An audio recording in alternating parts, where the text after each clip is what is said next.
मेरे भाई और बहनों, आप सबको पता है कि भारत में जब भी किसी गवर्नमेंट जॉब के लिए नौजवान अप्लाई करते हैं या कोई गवर्नमेंट ऑफिसर की पोस्ट के लिए अप्लाई करते हैं तो उनको किन किन मुश्किलों से गुज़रना पड़ता है।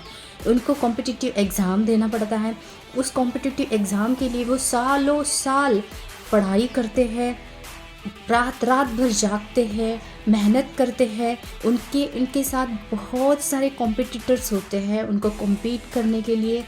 उसके बाद उनको रिटन एग्ज़ाम देनी पड़ती है।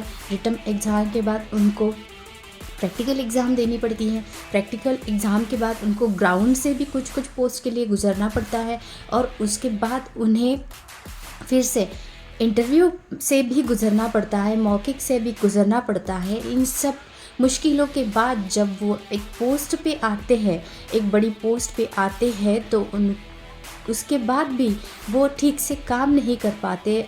उनको किसके अंडर प्रेशर काम करना पड़ता है आपको अच्छे से पता है। उनको खुद के डिसीजन खुद लेना उनके लिए मुश्किल हो जाता है, पॉलिटिशियंस की वजह से, पॉलिटिकल लोगों के प्रेशर की वजह से। और आज भारत में कंडीशन क्या है, ये पॉलिटिशियंस कैसे बनते हैं, कैसे उनके पद पे जाते हैं, आप सबको पता है। क्या इन लोगों के लिए कोई एग्ज़ाम नहीं होनी चाहिए? क्या इन लोगों के लिए कोई एंट्रेंस नहीं होनी चाहिए? आपकी क्या राय है, मुझे कमेंट बॉक्स में बताइए। क्या पॉलिटिकल लोग जब किसी इलेक्शन में एंटर करते हैं तो उनके लिए कोई एंट्रेंस नहीं होना चाहिए? क्या उन्होंने किसी बात की स्टडी नहीं करनी चाहिए? भारत में उनने अपने पूर्व नेताओं ने कैसे भारत को अच्छे से चलाया, उन्होंने कैसे इंडिया को संभाला।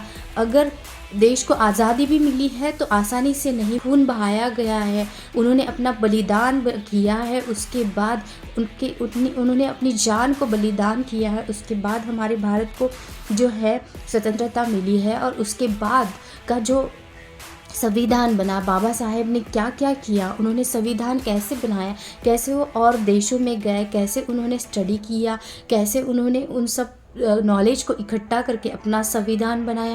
क्या इन सब बातों का नॉलेज पॉलिटिशियंस लोगों को नहीं होना चाहिए? क्या इनको इन सब्जेक्ट्स में डिग्री और डिप्लोमा नहीं होना चाहिए? इन सब्जेक्ट में उनको नॉलेज फुल बनाने के लिए क्या किसी डिग्री या डिप्लोमा का क्रिएशन नहीं होना चाहिए? वो डिग्री और डिप्लोमा क्वालिफाई करके क्या ये लोग पद पे नहीं बैठने चाहिए? आप सोचिए, क्या हम अनपढ़ लोगों को, जो कुछ भी पढ़े लिखे नहीं है, जिनको कुछ भी नॉलेज नहीं है, ऐसे लोगों को हम चुन के ला रहे हैं और वो बड़े बड़े पदों पे बैठ रहे हैं और उन ऑफिसर्स को चला रहे हैं, उन ऑफिसर्स को दबा रहे हैं जो इतने क्वालिफाइड है, इतना पढ़ लिख के, इतनी कॉम्पिटिटिव एग्ज़ाम्स दे के, इतनी मेहनत के बाद, इतनी दुख और तकलीफ़ों के बाद वो पोस्ट पे आए हैं और वो भी इनके हाथ के नीचे, इनके अंडर प्रेशर काम कर रहे हैं। और हमें कौन चला रहा है? जिनको कुछ भी नहीं आता है, जिनको सिर्फ दिमागी खेल खेलते हैं, पॉलिटिक्स करते हैं, सिर्फ वो